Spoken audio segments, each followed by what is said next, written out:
오늘 우리에게 주신 하나님의 말씀 모두 자리에서 일어나서 한 목소리로 합독하기 원합니다. 로마서 5장 5절 말씀, 신약성경 245페이지. 하나님의 주신 말씀 우리가 받들어 봉독할 때 믿음으로 함께 합독하기 원합니다. 로마서 5장 5절입니다. 소망이 우리를 부끄럽게 하지 아니함은 우리에게 주신 성령으로 말미암아 하나님의 사랑이 우리 마음에 부은 바 됨이니. 아멘.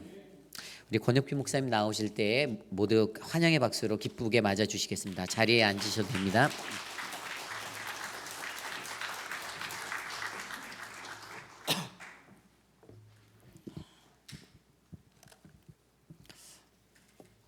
여러분, 이번 집회 준비하시느라고 정말 수고 많으셨죠.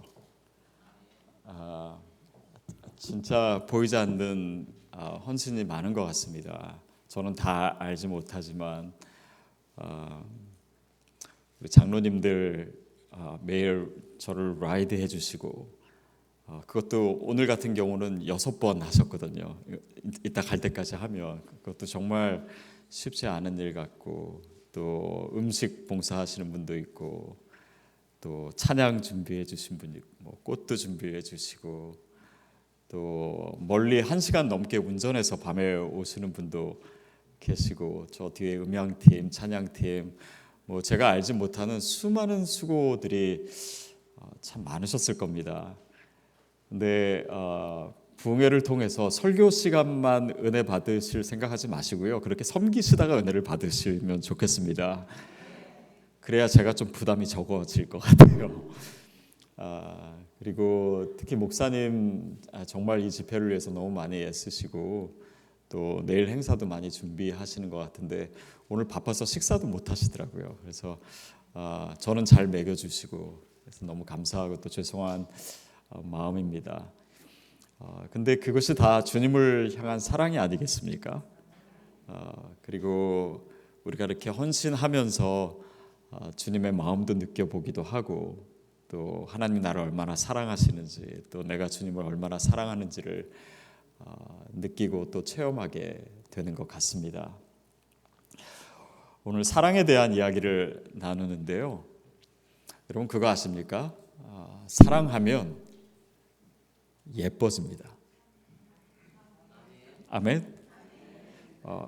근데 실제로 예뻐져요. 왜냐하면 사랑하면 심장 박동수가 일단 높아지기 때문에, 그러면서 이제 볼이 벌그스름해지기도 하고요. 또 입술도 더 빨개진다라고 합니다. 그리고 중요한 건 다크서클이 없어진대요. 그리고 눈동자도 더 커지고, 그래서 사랑하면 사랑스러워집니다. 사랑에는 비밀이 정말 많은 것 같아요. 저는 한국에 있을 때 한 7년 정도를 학교에 풀타임 교수로 있었습니다. 그때 주로 교리를 가르치는 조직신학을 했는데요. 거기에 이제 어떤 그 주제들이 있냐면은 신론, 기독론, 성령론, 교회론, 인간론, 종말론, 이렇게 크게 6가지로 나눕니다. 근데 목사님이 집회를 부탁하시면서 저에게 사랑에 대해서 설교를 하셨으면 좋겠다, 그런 말씀이 있으셔서, 왜냐하면 아마도 제가 사랑에 대해서 책을 쓴 적이 있기 때문에 그게 한 460페이지 되거든요. 굉장히 두꺼운 책입니다. 근데 책을 홍보하려고 하는 건 절대 아닌데요. 그 책은 어떻게 해서 쓰여지게 됐냐면, 제가 신학교에 가르치면서 이 내용이 그냥 학자들 사이, 또 신학생 사이에서만 머물면 이 지식이 아무 쓸데가 없겠다, 굉장히 공허해지겠다라고 하는 생각에 이것이 일반 성도님들도 접할 수 있는 신학이 되면 좋겠다라는 생각으로 책을 썼거든요.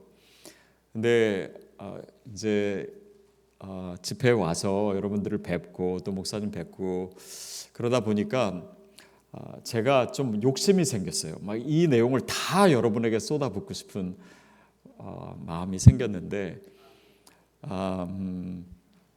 근데 제가 사실 잘하는 게 몇 가지 있습니다. 첫 번째 잘하는 게 뭐냐면 제가 주차를 잘합니다.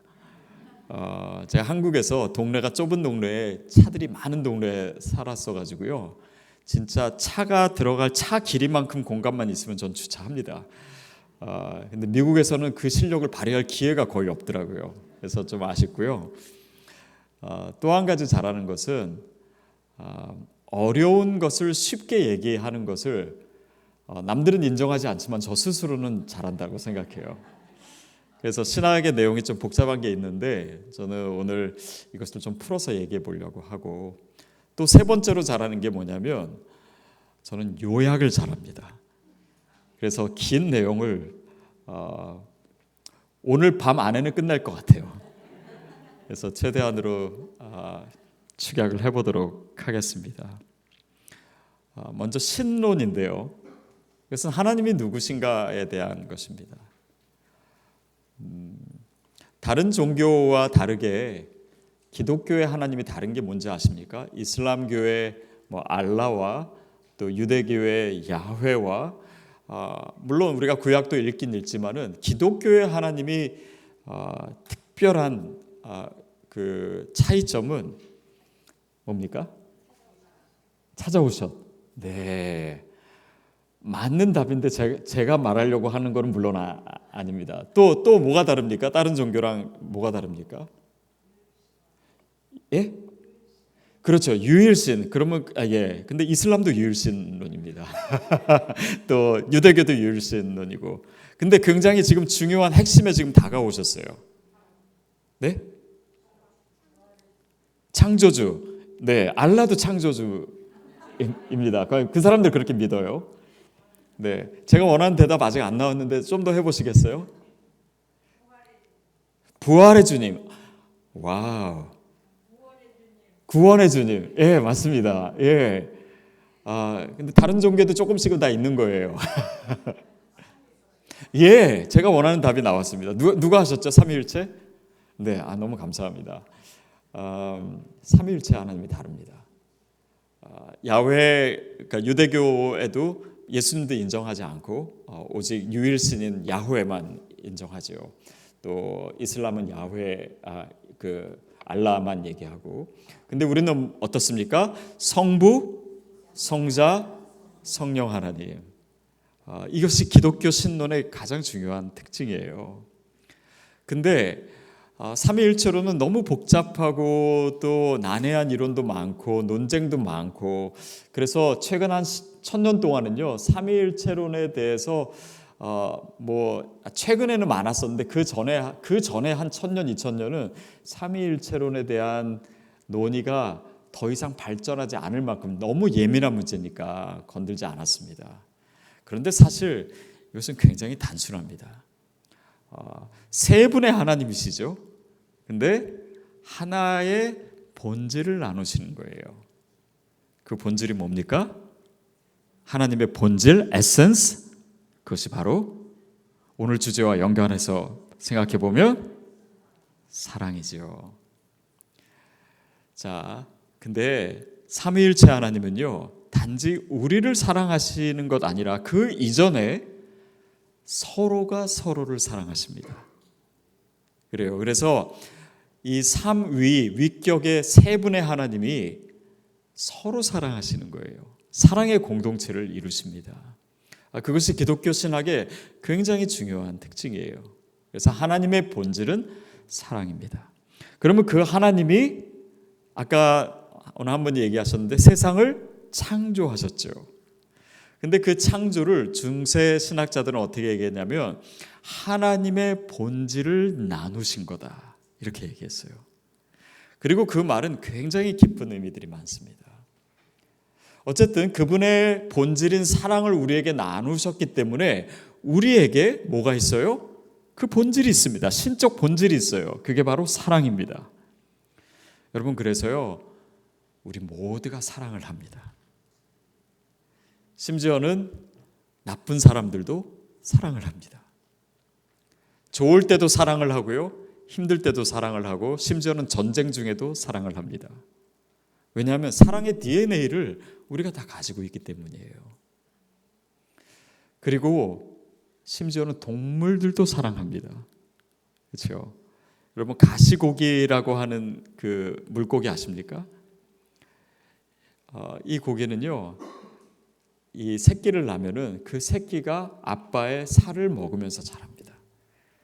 그러니까 자기의 생명을 다 내어주면서 희생하는 사랑이 이 동물 세계에도 있어요. 또 뭐 황제 펭귄을 보면은 이 뭐 그런 내셔널 지오그래피나 뭐 이런 데서 나오죠. 이 아빠, 보통은 아빠더라고요. 아빠가 이 새끼를 먹이기 위해서 자기 속에 있는 것까지 다 토해내고, 그리고 엄마가 먹이를 구하러 가는데 몇 달 걸립니다. 그동안 계속해서 이 새끼를 지켜요. 그리고 엄마가 돌아오면 그제서야 길을 떠납니다. 또 먹이를 구하러.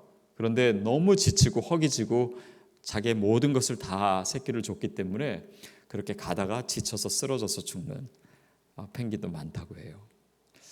자, 저는 이 모든 것이요, 하나님이 세상을 만드셨다라고 하는 증거라고 믿습니다. 왜냐하면 그분이 만드셨기 때문에, 그분의 본질을 나눠주셨기 때문에 세상 곳곳에 사랑의 이야기로 온통 가득 차 있어요. 그것이 기독교의 신론입니다. 특히 하나님께서 세상을 창조하셨다라고 하는 것은 아무것도 없는 것 가운데, 그러니까 nothingness에서 하나님께서 만드신 거잖아요. 그것이 유일한 창조의 조건입니다. 그래서 창조는요, 아무것도 없는 것이 조건이에요. 자, 이것은 다시 말해서 하나님의 사랑과 또 접목도 됩니다. 왜냐하면 죄가 있고 아무런 소망이 없는 가운데 하나님은 우리를 사랑하세요. 우리가 사랑받을 만한 아무것도 없는데, 우리가 죄인 되었을 때 그리스도께서 우리를 위하여 죽으심으로 하나님께서 우리에게 대한 자기의 사랑을 어떻게 하셨다고요? 확증하셨다. 우리가 죄인일 때, 우리가 뭔가 사랑받을 만한 뭔가를 하지 않았는데도 불구하고 하나님은 사랑하세요. 그게 하나님의 절대적인 사랑이고, 그 사랑의 조건은 아무것도 없습니다. 그저 우리를 사랑하시는 거예요. 여러분이 저를 지금 어떻게 보실지 모르겠지만, 저는 중고등학교 다닐 때 좀 학교에서 말썽도 피우고 부모님 속 좀 세겠습니다.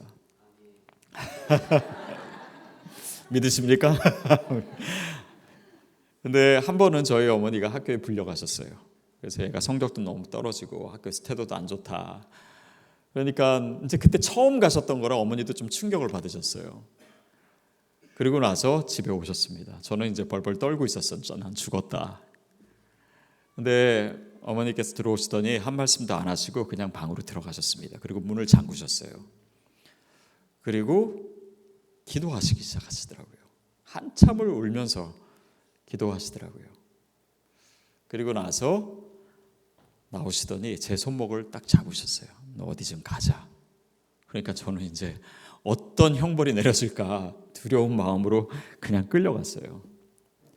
그리고 한참을 어머니를 따라서 걸어가서 도착한 곳이 어디냐면, 제가 중학교 2학년 때 대한민국에 처음으로 나이키 신발이 들어왔습니다.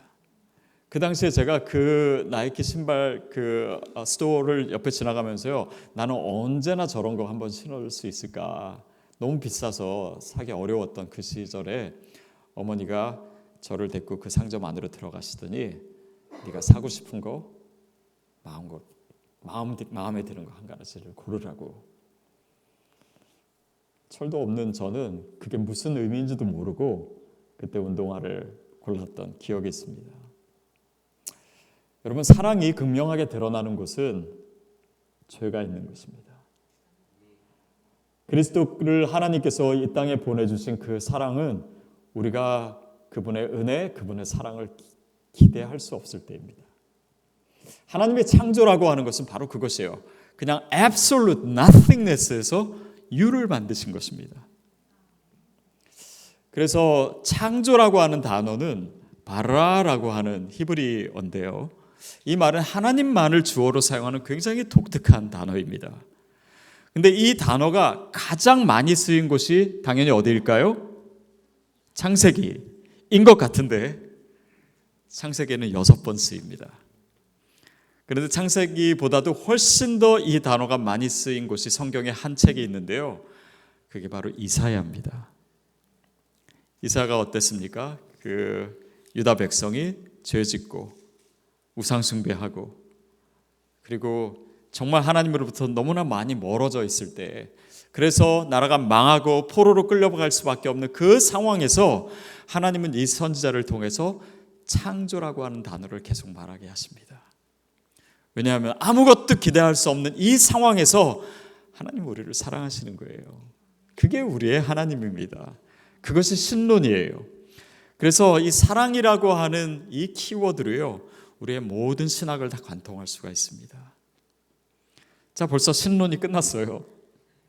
그 다음에는 기독론으로 예수 그리스도에 대한 내용으로 갑니다. 그리스도는 뭐냐면요, 하나님이 우리를 너무나 사랑하시기 때문에 선지자를 통해서 계속해서 말씀하셨어요. 내가 너희를 사랑한다고. 근데 사람들이 믿지 않았습니다. 그리고 죄짓고 하나님으로부터 계속 멀어지고 하나님의 사랑을 진실로 깨닫지 못했어요. 그래서 그 하나님의 사랑을 결정적으로 보여주시기 위해서, 그러니까 계시로서 우리에게 오신 분이 예수 그리스도임을 믿습니다. 그렇죠. 그분은 우리에게 사랑을 가르쳐 주시는 분이에요. 그의 십자가를 통해서 결정적으로 그 사랑을 증거하셨지요. 그런데 십자가는 사실 그냥 사랑이라고 하는 개념으로만 받아들이기에는 사실은 거기에는 너무 큰 고통이 있습니다. 그렇죠? 예수 그리스도, 하나님의 아들이신 예수 그리스도가 고난을 받으셨어요. 자, 근데 우리는 여기서 예수 그리스도가 십자가에 달려 돌아가셨다, 고난을 받으셨다는 굉장히 당연하게 우리가 너무 많이 들었기 때문에 받아들이는데, 여러분 한번 제가 질문하겠습니다. 하나님은, 그 성부 하나님은 고통을 당하실 수 있을까요? 있습니까? 없습니까? 있습니까? 오케이. 네. 제가 이걸 좀 설명해 드릴게요. 기독교 신학에서 20세기가 되기까지 하나님이 고통을 받으신다라고 말하는 신학자는 사실 아무도 없었습니다. 굉장히 이상한 말이죠, 우리한테는. 왜냐하면 하나님은 완전하신 분이기 때문에. 고통이라고 하는 것은 뭔가 내가 지금 상황이 안 돼서, 내가 원하는 게 이루어지지 않아서, 뭔가 부족해서, 내가 한계가 있고 제한이 있어서 당하는 것이 고통 아닙니까? 그래서 플라톤이라고 하는 철학자는 하나님께는 사랑이 불가능하다라고 했어요. 왜냐하면 사랑이라고 하는 것이 그 사람에게 있어서는 어떤 디자이어였거든요. 뭔가를 간절히 원하는 게 사랑이라고 했어요.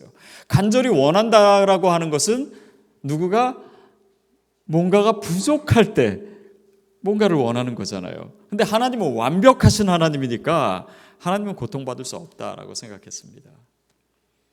그런데 20세기에 들어와서 칼 바르트라고 하는 신학자가 하나님은 사랑이다라고 하는 것을 주장하면서 그 사랑의 본질을 헤아리다 보니 하나님은 고통받으시는 분이다, 그것을 주장했어요.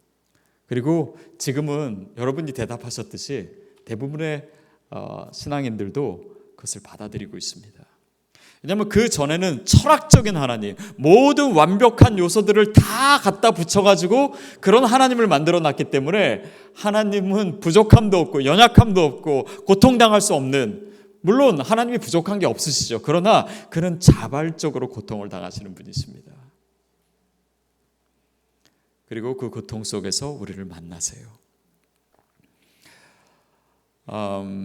제가 2002년도 3년도를 인디애나주에 있었습니다. 거기에 있는 한 대학에 있었는데요. 거기에 있는 동안 비지팅 스칼라로 온 한 예일대학교 교수님을 만나게 됐어요. 그분 성함이 니콜라스 월터스토프라고 하는 분입니다. 근데 이분은 이제 기독교 철학에 있어서 굉장히 전 세계적으로 가장 유명한 분 중에 한 분인데, 그분 책도 제가 많이 읽었는데 제가 그 학교에 있는 동안 그분을 만날 수 있는 기회가 있었습니다. 그리고 그분에 대해서 조금 더 제가 관심을 갖고 좀 찾아봤어요. 그랬더니 그분이 정말 수십 권의 유명한 책을 쓰셨는데 굉장히 작은 책 하나가 있더라고요. 그 책의 제목이 뭐냐면 Lament for a Son, 아들을 위한 애통이라고 하는 책이었습니다. 거기에 보니까 그분의 굉장히 아픈 이야기가 있더라고요. 그분에게 아들이 여럿 있었는데 그 첫째 아들인 그 에릭이라고 하는 아들이 25살 때 유럽에 있는 어느 산을 등반하다가 떨어져서 죽은 거예요. 그래서 그 큰 고통을 가지고 사실은 몇 년 동안 집필 활동 자체를 못했습니다. 그리고 한 4년인가 5년이 지났을 때 그때의 그 슬픔과 아픔을 묵상하면서 글을 썼는데 그 책이 바로 Lament for a Son이에요. 아들을 잃고 나서 너무나 고통스럽고 사람들도 만나고 싶지 않고, 그런데 이제 사람들을 안 만날 수는 없고 또 새로운 사람을 만났을 때 자기를 소개해야 되고, 그러면 저는 뭐 기독교 철학을 가르치는, 또 아니면 예일대학교에서 가르치는 뭐 어느 아무아부의 교수입니다, 뭐 이렇게 보통 소개를 하잖아요. 근데 그분이 말로는 표현하지 않지만 나의 정체성에 있어서 지울래야 지울 수도 없고 내 정체성의 가장 핵심을 지나는 것이 무엇이냐면 아들을 잃은 고통이다. 그게 나를 구성하고 있고 내 존재의 핵심에 자리 잡고 있다. 그래서 자기가 스스로를 소개할 때 입으로 얘기하진 않지만 이렇게 얘기한다. I'm one who lost a son. 저는 아들을 잃은 사람입니다. 그 고통이 내가 피할 수도 없고 내가 버릴 수도 없고 잊을 수도 없고 내 존재에 있어서 가장 중요한 부분을 차지하고 있다. 여러분, 우리는 보통 하나님을 얘기할 때 하나님 좋으신 하나님, 하나님 은혜로우신 하나님, 하나님 전능하신 하나님, 그러나 그 하나님을 그렇게 다 표현했을 때 가장 중심에 있는 것 중에 하나는 하나님은 아들을 내어주신 분이십니다. 그리고 우리로 인해서 아파하시는 분이에요. 그래서 우리는 고통당할 때 하나님 어디 계시냐고, 하나님 나 어려울 때 뭐하고 계셨냐고, 그러나 왜 하나님 나를 도와주시지 않았습니까? 라고 하는 그 질문에 대답하시기 전에 하나님의 대답은 나는 그 고통의 자리에 너와 함께 있었다.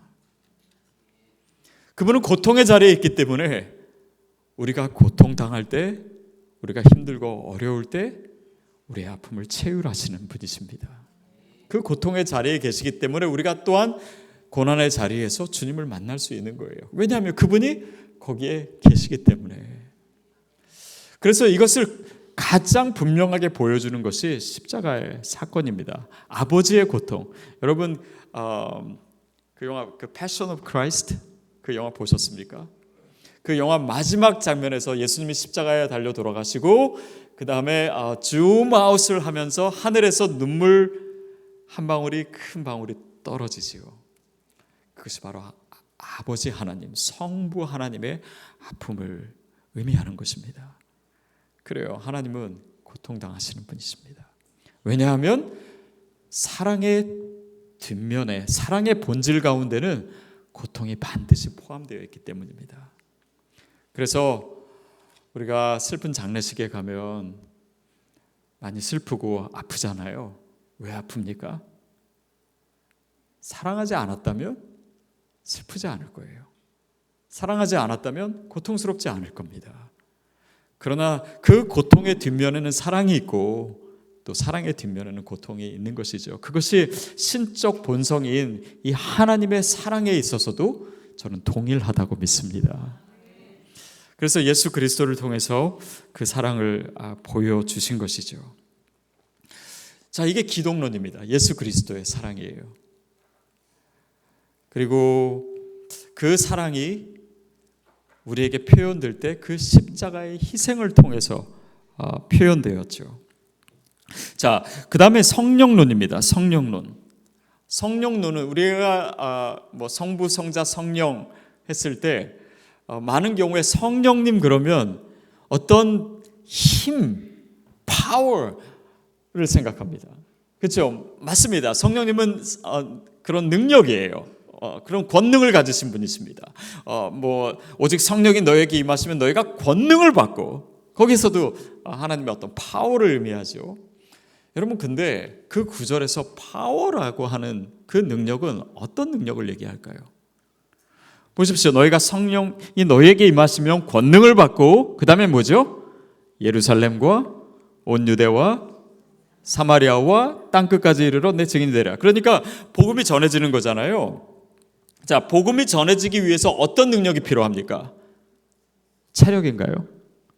그러면 선교사님, 물론 선교사님 건강하셔야 되죠. 그러나 그 체력만으로 다 선교하는 것은 아니죠. 어떤 기술일까요? 제가 한 선교사님을 만났는데 그분은 정말 일생 동안 한 40년 이상을 선교 사역을 아프리카에서 하셨어요. 근데 그분께 여쭤봤습니다. 선교사님 사역하시면서 제일 힘든 게 뭡니까? 그분의 대답은 제일 힘들면서도 가장 중요한 것은 현지 사람을 사랑하는 거라 그러더라고요. 여러분, 그거 아닌가? 복음이 전해지기 위해서 가장 필요한 것이 돈입니까? 아니면 어떤 뭐 기술일까요? 전략일까요? 아니요. 우리 가슴에 있는 사랑입니다. 그래서 저는 이 사도행전 1장 8절을 해석할 때 물론 다르게도 해석이 가능하겠죠. 그러나 그 성령의 능력은 반드시 사랑에 기초한 능력이어야 됩니다. 그래서 우리가 어떤 능력을 발휘한다라고 했을 때도 그것이 늘 사랑의 기초에 있는가를 봐야 돼요. 한 번은 제가 영국에 있을 때 청년부를 섬기는데 처음으로 믿지 않는 사람들을 초대하는 그런 집회를 했습니다. 그래서 청년들과 많이 기도했어요. 그리고 나서 이제 길거리에 나가서 초대장을 나눠줬습니다. 그래서 한국 사람처럼 보이는 사람에게는 무조건 이제 초대장을 줬어요. 근데 뭐 한국 사람인지 일본 사람인지 뭐 필리핀 사람인지 대번에 우리는 알잖아요.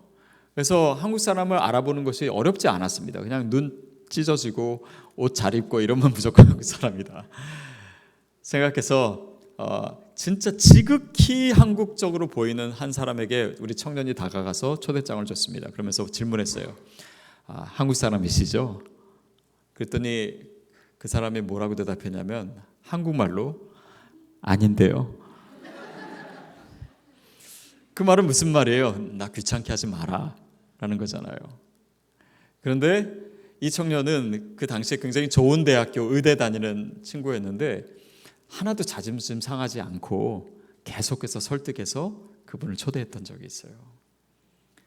왜냐하면 우리가 기도할 때 우리가 초대할 사람들을 사랑하게 해주세요. 그렇게 기도를 많이 했거든요. 그러니까 그 복음이 전해지는 데 있어서 뭐 행사도 잘 준비하고 음식도 잘 준비하는데 우리가 사랑이 없다면 그리스도의 사랑이 제대로 전해질 수가 없었겠지요. 저는 이것이 바로 성령의 능력이라고 믿습니다. 그래서 이 에이든 토저라고 하는 사람이 이런 얘기를 했습니다. 사랑이 없는 것은 성령이 내 안에 계시지 않거나 적어도 그분이 내 안에서 활동하시지 않는다는 것이다. 여러분, 사랑은요 마치 리트머스 종이와 같아요. 그래서 내가 하고 있는 이 헌신이 또 나의 믿음이 진짜인가 아닌가를 구별할 수 있는 유일한 것은 우리 안에 사랑이 있는가입니다. 저도 교회 안에서 여러 성도님들 또 교육자들과 사역을 하면서 느끼는 것은요, 사역하기 가장 어려운 분이 누구냐면요, 열심히는 하는데 주님을 사랑하지 않는 사람들이에요. 그러면은 이분은 그것을 통해서 뭔가를 얻기를 원합니다.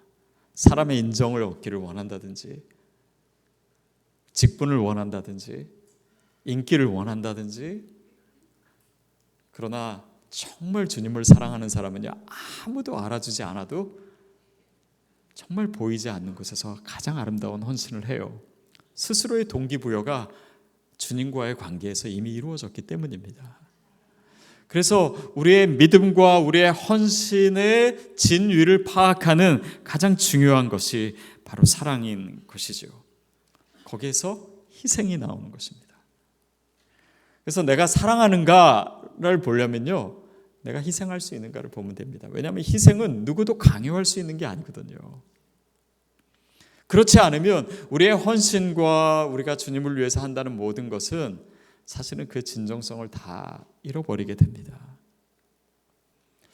그런데 또 한 가지 중요한 사실은요, 우리가 주님을 사랑하기 때문에 희생합니다. 그렇죠? 그런데 중요한 것은 그 역도 성립합니다. 그 역은 뭐냐면요, 우리가 희생할 때 주님을 사랑하게 돼요.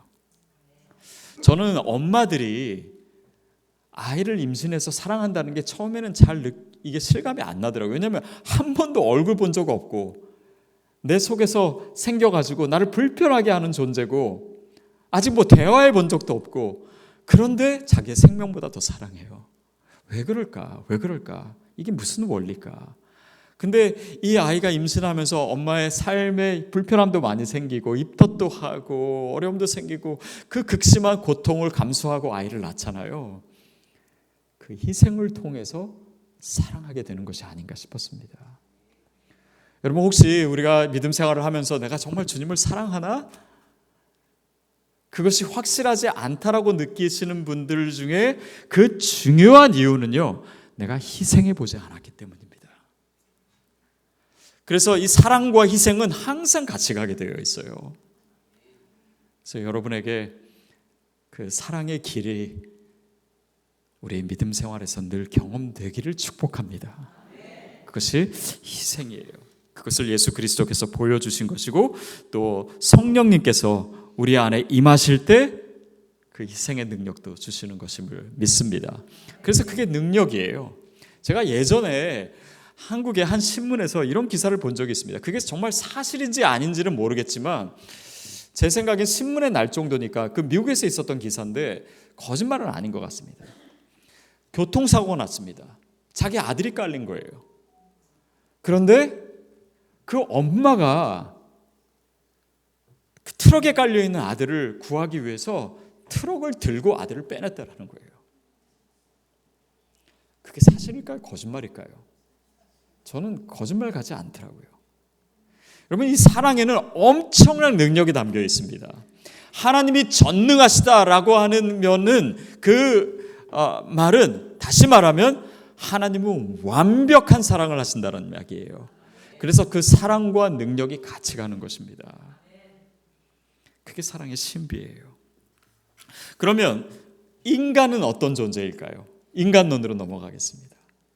보통 인간론을 다룰 때는 인간이 무엇인가, 누구인가 라고 얘기했을 때 가장 중요한 것이 인간은 죄인이다라는 것입니다. 죄가 뭘까요, 여러분? 죄는 물론 여러 가지로 우리가 정의할 수 있습니다. 하나님의 명령에 불순종한 것도 될 수 있고요. 또 하나님과 멀어진 그 자체를 얘기하기도 하고요. 그런데 이 죄의 중요한 속성 중에 하나는요, 죄는 목적이 잘못된 것입니다. 성경에는 죄를 나타내는 단어들이 많습니다. 히브리어에도 굉장히 여러 가지 종류의 단어들이 나오고요. 헬라어에도 마찬가지입니다. 근데 그 중에 가장 많이 쓰이는, 죄를 얘기할 때 가장 많이 쓰이는 히브리 단어는 하타라고 하는 단어입니다. 또 헬라어에서 죄를 가리킬 때 가장 많이 쓰는 단어는 하마르티아라고 하는 단어예요. 근데 공교롭게도 이 전혀 다른 단어가요, 히브리어, 헬라어인데 의미상 똑같습니다. 뭐냐면 그것은 많이 들어보셨을 거예요. 관역을 벗어나다. 관역을 벗어나다. 타겟에서 빗나간 거예요. 그러니까 목적이 잘못된 것입니다.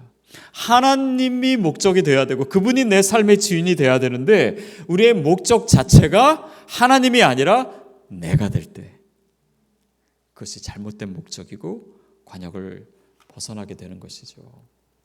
우리의 믿음 생활도 마찬가지입니다. 하나님께 기도하고 또 하나님께 달라고 했다가 안 주시면 삐치고 멀어지고 그게 다 누구를 위한 겁니까? 다 나를 위한 거예요. 그래서 영어에서 idiot이라고 하는 단어 있잖아요. idiot. 이 단어의 헬라어 원뜻은 자기만이라고 하는 뜻입니다. 나만 생각하는 거예요. 왜냐하면 나만 생각해서는 세상을 하나님의 시선으로 볼 수가 없습니다. 이것이 왜곡되게 되어 있어요.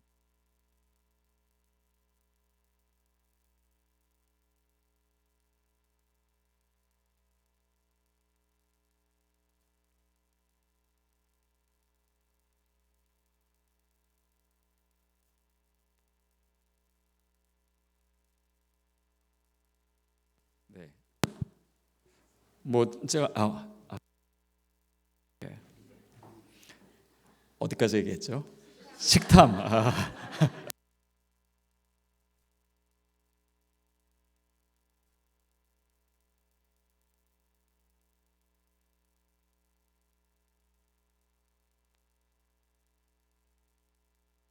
목표가 뭐냐면 내가 많이 먹는 게 목적이기 때문입니다. 사실은 그냥 같이 즐기면서 사랑을 그것이 식탁의 목적일 수 있는데 무조건 많이 먹는 것만 목적이 되고 내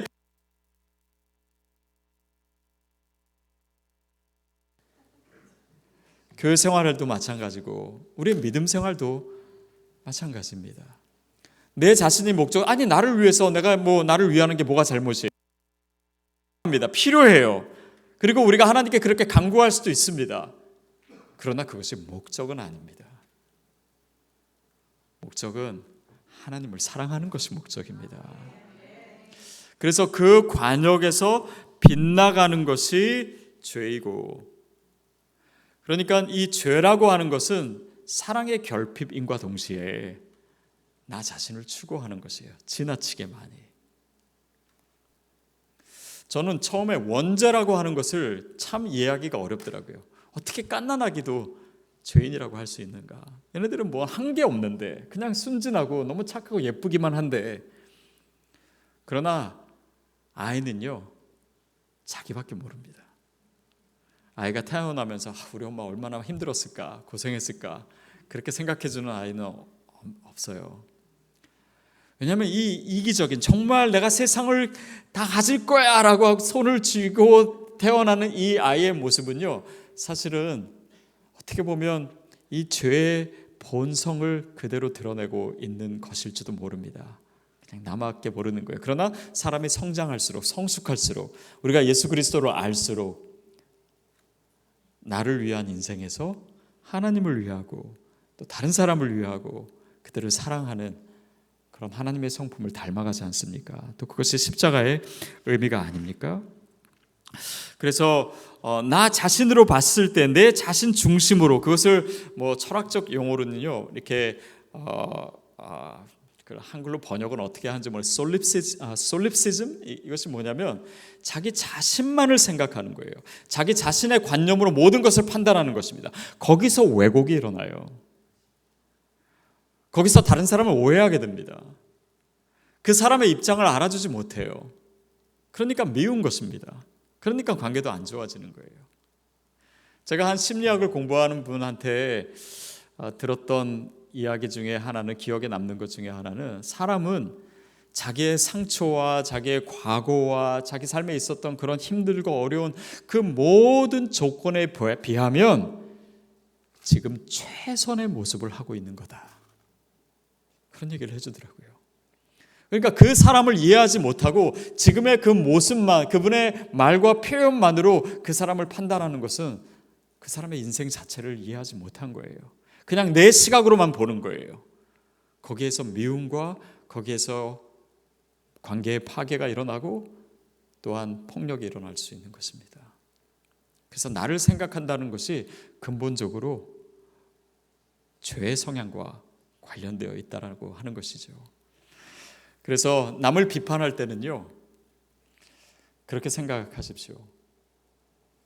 그 사람은 나처럼 좋은 조건에 있는 것이 아니었습니다. 나도 그 조건에 있었다면 아마 그렇게 말하고 그렇게 행동할 수 있어요. 그러나 그 사람을 우리가 알지 못해, 그 사람의 처한 상황과 그의 조건과 그의 과거와 그의 상처와 그의 아픔과 그 인생의 굴곡을 이해하지 못하기 때문에 우리는 내 시선만으로 다른 사람을 판단하는 것입니다. 그래서 성령님이 저와 여러분 가운데 충만해지기를 축복합니다. 그러면 사랑의 눈으로 그를 볼 수 있는 하나님의 시선을 갖게 되는 것이에요. 그리고 성령님이 오심으로 뭐가 생깁니까? 교회가 생기죠. 이게 교회론입니다. 교회는 우리가 이렇게 모여있는 교회뿐만 아니라요, 우리가 세상 속에 있는 것도 교회입니다. 세상 속에서의 하나님의 임재, 저는 이것이 가장 좋은 교회의 정의라고 생각해요. 왜냐하면 우리 교회가 페이빌 한인 장로교회가 여기 있다라고 하는 것은요, 하나님의 임재의 증거인 줄 믿습니다. 그러니까 여기에 우리가 함께 모여서 여기 하나님이 계시는구나 우리가 예배하면서 느껴요. 또한 세상 사람들도 하나님이 계시는구나 라고 하는 것을 느끼는 거예요. 우리 교회를 통해서 또 여러분의 각자를 통해서. 그래서 여러분 한 분 한 분이 교회입니다. 그것이 너무나 중요해요. 그것이 정말 중요한 교회론입니다. 제가 한 번은 이 비슷한 설교를 했어요. 그러고 나서 예배가 끝났는데 한 성도님이 눈물 범벅이 돼서 제 앞에 오더니 저한테 기도 부탁을 하시더라고요. 보통 기도 부탁하시면 이제 기도 제목을 많이 얘기하시잖아요. 근데 제가 들어본 기도 제목 중에 가장 짧고 가장 제 가슴에 남아있는 기도 제목이었어요. 그게 뭐냐면, 목사님, 제가 교회 되게 해주세요. 교회 되게 해주세요. 하나님의 임재의 증거 되게 해주세요. 그것을 더 구체적으로 말하면 무엇입니까? 하나님의 사랑의 증거가 되게 해주세요. 내 삶을 통해서 하나님의 사랑을, 하나님의 임재를 내 주변의 사람들이 느낄 수 있도록 해주세요. 그것이 교회입니다. 그것이 성령님이 이 땅에 오신 이유가 뭐예요? 우리로 하여금 교회를 만드시기 위해서, 하나님 나라 확장을 위해서. 그것이 바로 교회를 통해서 되는 것 아닙니까? 그건 단지 시드 교회나 페이빌 장로 교회가 아니라 우리 삶을 통해서, 교회를 통해서 이루어지는 것인 줄 믿습니다. 그래서 삼위일체 하나님이 서로 사랑하신다고 했잖아요. 그것을 신학적인 용어로는 내재적 삼위일체라고 합니다. 근데 조금 어려운 용어를 썼어요. 그것만 있는 것이 아니라 이 삼위일체 하나님이 세상을 만드시고 세상에서 활동하시는 그 삼위일체를 이코노믹 트리니티라고 얘기하는데, 한국말로 번역하면 아마 그 단어는 익숙하지 않으실 겁니다. 경세적 삼위일체론 이렇게 얘기하는데, 이게 뭐냐면 세상에서 하나님이 일하시는 것이 삼위일체 안에서 서로 사랑하시듯이 그 사랑이 세상에서 드러나는 것, 그것이 삼위일체 하나님의 증거이고, 우리가 예수를 믿는다라고 하는 것은요, 그 삼위일체 공동체 안으로 우리가 들어가는 것입니다. 우리를 초대해 주신 거예요. 교회라고 하는 것은 그 하나님의 공동체를 이 땅에서, 우리가 천국 가면은 정말 더 많이, 더 진짜로 경험하겠지만, 이 땅에서 부분적으로나마, 파편적으로나마 경험하게 되는 것이 우리의 공동체를 통해서입니다. 그래서 저는 우리 교회 안에서 또 여러분의 사랑방 안에서 그 천국을 경험하시게 되기를 축복합니다. 스카펙이라고 하는 사람이, 이 사람은 기독교인 중에 가장 유명한 정신학자이기도 하죠. 상담가이고, 공동체가 되는 방법에 대해서 책을 한 권 썼는데요. 그 책의 그 내용이, 제가 번역된 책만 기억납니다. 어떻게 마음을 비울 것인가, 이런 책이에요. 근데 거기서 뭐라고 얘기하냐면, 공동체가 이루어지는 데는 4가지 단계가 있다. 처음에는 모여서 그냥 잘 지낸대요. 이거를 무슨 단계라고 하냐면 유사 공동체라고 하는데, 왜 잘 지내냐면 진짜 모습을 안 보여주기 때문에, 좋은 점만 보여주기 때문에. 나와 다른 모습이 있어도 별로 개의치 않아요. 왜냐하면 나는 저 사람이랑 뭐 그렇게 깊은 관계도 아니고 그냥 나이스하게 대하고. 근데 어떤 분은 그러더라고요. 교회 갔다 오면 피곤하다고. 왜 피곤하냐 그랬더니 연기하느라고. 근데 그런 유사 공동체가 있는가 하면 조금 더 시간이 지나면요, 공동체에 갈등이 생기기 시작합니다. 나와 다른 모습이 너무 이제 드러나기 시작하는 거예요. 왜 저 사람은 저렇게 말하지? 왜 저 사람은 옷을 저렇게 입지? 화장은 왜 저렇게 하지? 왜 말을 저렇게 하지? 이런 것들이 거슬리기 시작하는 거예요. 왜냐하면 안 볼 수는 없고, 근데 계속 있다 보니까 그 사람의 약점도 보이기 시작하죠. 여러분, 그때 여러분이 생각하셔야 될 것은요, 그것은 너무나 당연한 단계입니다. 결혼 생활 시작할 때도 그러지 않으셨나요? 처음에는 모든 것이 좋아 보여서 결혼했는데 살아보니까 약점이 다 드러나잖아요. 그것이 사실은 너무나 당연한 것입니다. 이 갈등의 단계, 긴장의 단계가 있는데요, 세 번째 단계는 뭐냐면 가장 중요한 단계라고 할 수 있는데, 마음을 비우는 단계입니다. 어떤 사람은 나와 다르고 내 신경을 건들고 나와 부딪히기 시작하고 갈등이 있으면 저 사람을 내가 어떻게든 뜯어 고쳐야 되겠다 라고 생각을 해요. 나는 저 사람을 뜯어 고칠 역사적 사명을 띠고 이 땅에 태어났다 라고 생각하는 한 그 사람은 절대 변하지 않습니다. 많은 사람들이요, 결혼할 때도 그렇고 자기 자신을 잘 몰라요. 근데 살면서 자기 자신을 보기 시작합니다. 한 번은 저희 집에, 제가 집에 들어갔더니 아이들이 막 게임이 아니라 뭐 이렇게 그 셀폰을 가지고 막 놀면서 막 뭐 히덕거리면서 막 웃고 있어요. 그래서 뭐니 이렇게 제가 이렇게 봤더니 그 앱인데, 어떤 앱이냐면 그 연예인 사진에 뭐 장동건, 뭐 고소영, 뭐 원빈, 현빈, 유명한 사람, 잘생긴 사람 얼굴에 자기 이목구비를 집어넣는 거예요. 그러니까 어떻게 보이겠습니까? 이상하죠. 근데 보니까 그 원빈, 뭐 장동건 얼굴에 제 아들 얼굴을 넣었더라고요. 그래가지고 제가 보니까 진짜 막 그 균형도 안 맞고 못생겨가지고, 야, 너는 진짜 어떤 사진에 너도 이렇게 못생겼니?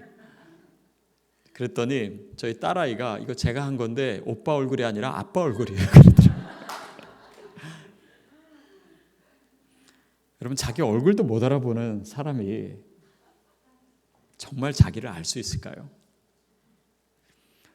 저는 결혼을 하기 전에는요, 제가 정말 괜찮은 사람이라고 생각했습니다.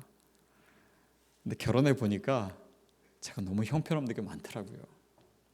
왜냐하면 공동체, 이 관계를 통해서 자기 자신을 보게 됩니다. 어떤 사람은 자기 자신을 보는 게 너무 두려워요. 그래서 공동체 안으로 들어가지 못해요. 자기 자신을 대면해야 되고, 명분상으로는 저 사람이 문제예요. 그러나 사실 나도 상처가 많고, 나도 모난 곳이 많고, 나도 알지 못하는 나의 모습들이 너무 많은 거예요. 그래서 이 단계에서는요, 저 사람을 고치는 것이 아니라, 그런데 좀 더 구체적으로 얘기하면요, 그 사람에 대해서 내가 무엇을 내려놓을 것인가를 결정해야 되는 단계입니다. 내가 어떻게 마음을 비울 것인가, 내가 어떻게 내 기준을 내려놓을 것인가. 저는 사실 이 진리를 너무 늦게 알았어요. 저는 목회가 사람을 변화시키는 거라고 생각했습니다. 지난 한 25년 동안. 그런데 목회를 아무리 열심히 해도요, 변하지 않는 분이 있더라고요. 10년 되고 20년 돼도 사람이 변하지 않는 분이 있더라고요. 그런 분을 볼 때면 저는 늘 자책했어요. 내가 설교를 잘못해서 그런가? 내가 목회를 잘못해서 그런가? 내가 본을 보이지 못해서 그런가? 그리고 제 자신도 너무 힘들고 또 그 사람도 원망스러웠어요. 근데 목회는 그 사람을 변화시키는 것이 아니라 그 사람을 있는 모습 그대로 사랑하는 거더라고요. 그 사람을 변화시키는 거는 하나님이 하실 일이지, 제가 괜히 하나님이 하실 일에 껴들었다가 오히려 사람 더 망쳐놓겠더라고요. 결국 기억하십시오. 내가 변화시킬 수 있는 유일한 대상은 나밖에 없습니다. 여러분, 이 시대가 문제입니다. 그런데 우리가 세상에 나가서 세상 보러 변해라고 그렇게 해야 될까요? 누가 변해야 될까요? 교회가 변해야 됩니다. 교회가 변해야 돼요. 저는 이 세상의 죄와 악에 대한 책임감을 교회가 갖지 않는 한 세상에 소망이 없다라고 믿습니다. 그러면 어느 교회일까요? 저기 다른 교회 가가지고 그 앞에서 니네가 잘못이라고 얘기할까요? 아니요, 우리 교회가 먼저 회개해야 됩니다.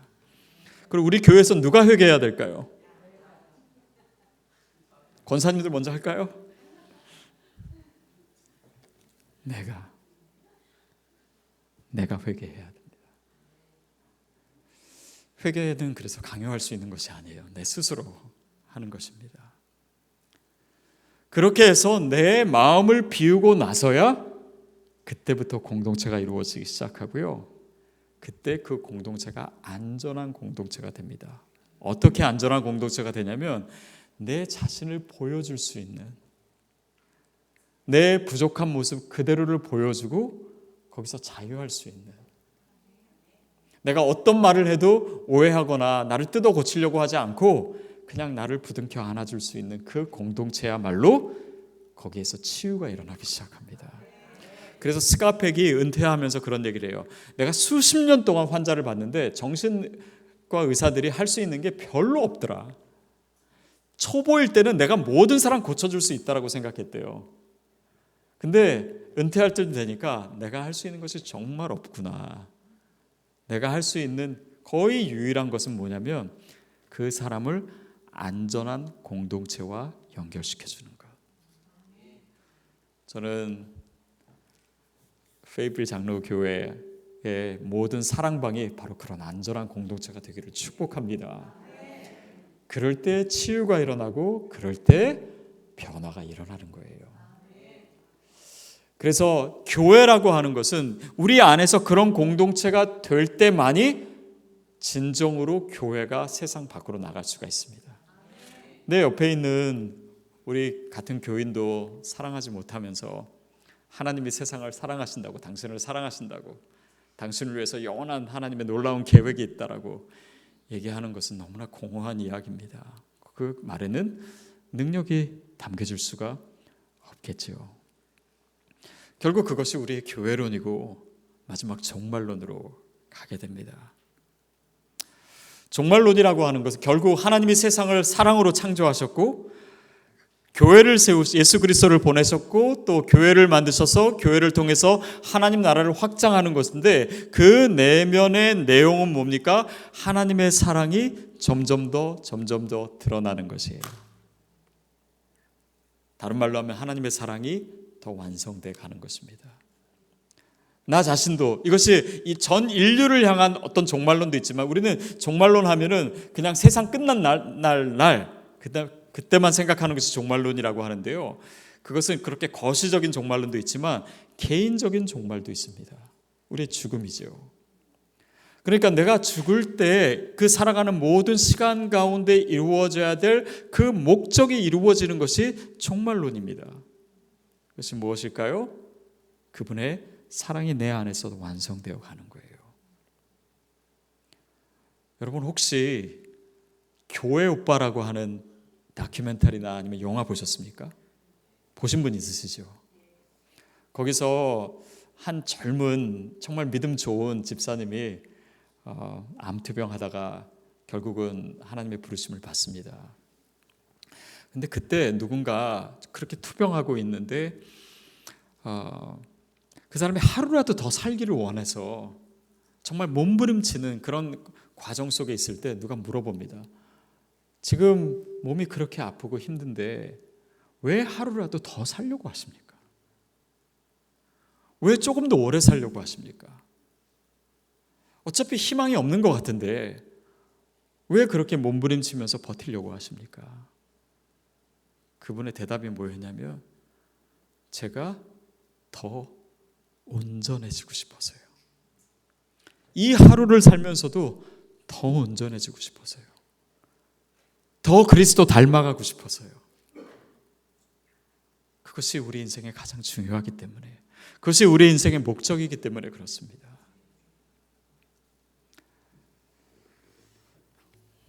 만약에 우리 인생을 다 살고 나서 하나님이 우리에게 한 가지 질문을 하신다면 그 질문이 뭐일 것 같습니까? 그것은 분명 하나님의 본성을 반영하고 우리 인생의, 우리 인간의 본성을 반영한 가장 중요한 핵심적인 가치를 담고 있어야 되지 않을까 싶습니다. 다시 말하면 너는 얼마나 사랑했느냐? 너는 살면서 얼마나 사랑했느냐? 그것이 내 남편을, 내 아내를, 내 자녀를, 그리고 우리 이웃을, 우리 교회를, 믿지 않는 영혼을, 저 선교지에 있는 사람들을 얼마나 사랑했느냐? 그리고 이 모든 것이 합쳐져서 바로 그것이 하나님을 사랑하는 것과 연결되어 있습니다.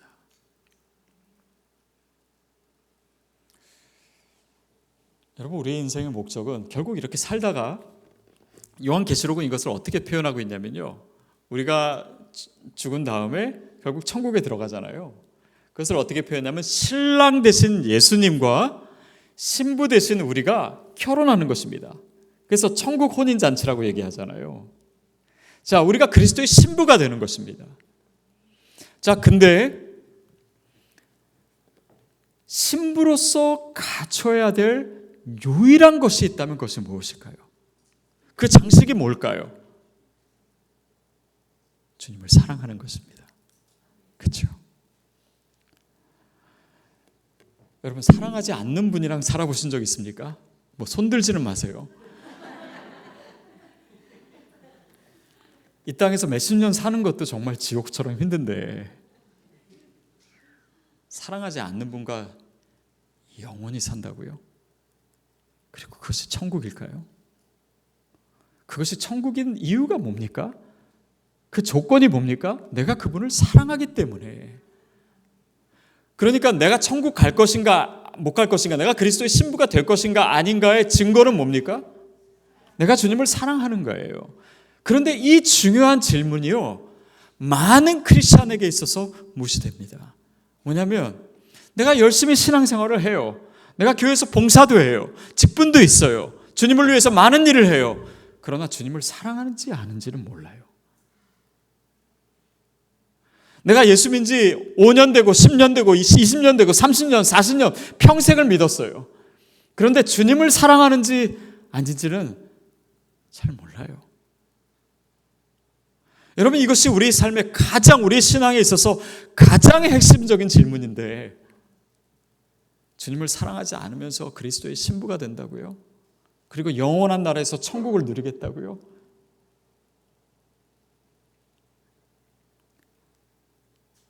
하나님이 사랑이시고 그분이 저와 여러분을 만드신 이유는 바로 사랑의 대상으로서 만드신 겁니다. 그래서 어거스틴은 이런 얘기합니다. 하나님을 사랑하라. 그리고 네 마음대로 해라. 이게 무슨 말입니까? 사랑이 모든 것이라는 거예요. 하나님을 사랑하라. 그러면요, 굳이 율법 지키라고 얘기하지 않아도 됩니다. 주일날 예배 나오라고 얘기할 필요 없어요. 하나님을 사랑하면 됩니다. 술 끊으라고, 담배 끊으라고, 아닙니다. 주님을 사랑하면요, 주님이 좋아하는 일을 하게 돼 있어요. 온라인 예배 그만 드리고 오프라인으로 나오라. 아니요, 하나님을 사랑하면요, 하나님을 위한 최선의 예배를 선택하게 되어 있습니다. 그것이 주님이 우리에게 원하시는 단 한 가지입니다. 저는 저와 여러분이 그 사랑의 길을 지금도 가고 있음을 믿습니다. 그리고 이미 정말 주님을 많이 사랑하시길, 또 그렇게 예배하시고 있을 거예요. 예배한다라고 했을 때 예배는 프로스퀴네오, 프로스 무엇을 향해서, 퀴네오는 입맞추다라는 뜻입니다. 예배에 사랑이 빠지면 여러분 누군가 입맞추는데 사랑이 없어요.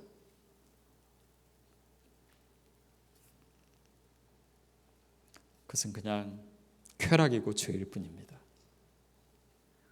우리가 예배할 때도, 영혼들을 섬길 때도, 교회를 섬길 때도, 봉사할 때도 이 모든 것이 사랑 안에 있는지. 사도 바울이 얘기하죠. 사랑이 없으면 아무것도 아니다. Everything you do, everything we do, minus love equals nothing. 맞죠? 우리가 뭘 하든 거기에 사랑이 없으면 nothing, 아무것도 아니다. 어쩌면 우리가 주님을 사랑하지 않고 했던 그 모든 것은 아무것도 아닙니다. 제가 목사로 살았다고 해도, 사랑에 대해서 책을 썼다고 해도, 사랑에 대해서 설교를 했다고 해도 nothing, 아무것도 아닙니다. 주님은 우리의 사랑만을 받기를 원하시기 때문이에요. 여러분이 주님 안에서 그 믿음의 진정성을 갖게 되기를 축복합니다. 그리고 그 사랑의 길을 계속해서 힘차게 달려가시는 우리 모두가 되기를 주님의 이름으로 축복합니다. 자, 기도하겠습니다. 하나님, 주님의 성령으로 말미암아 하나님의 사랑이 우리에게 부어지기를 간구합니다. 주님, 나에게는 사랑이 없습니다. 주님, 우리는 주님께 늘 기도하면서 주님, 나에게 필요한 건 돈이에요. 나에게 필요한 건 성공이에요. 나에게 필요한 건 사람들의 인정이에요. 그러나 주님은 오늘 우리에게 아니다, 너에게 필요한 것은 사랑이다. 하나님, 나에게 사랑이 필요합니다. 나에게 사랑이 메말라질 수 있습니다. 주님의 사랑을 부어주옵소서.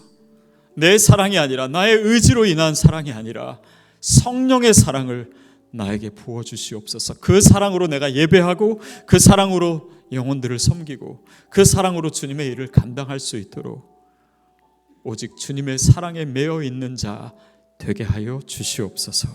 예수님의 이름으로 기도하옵나이다.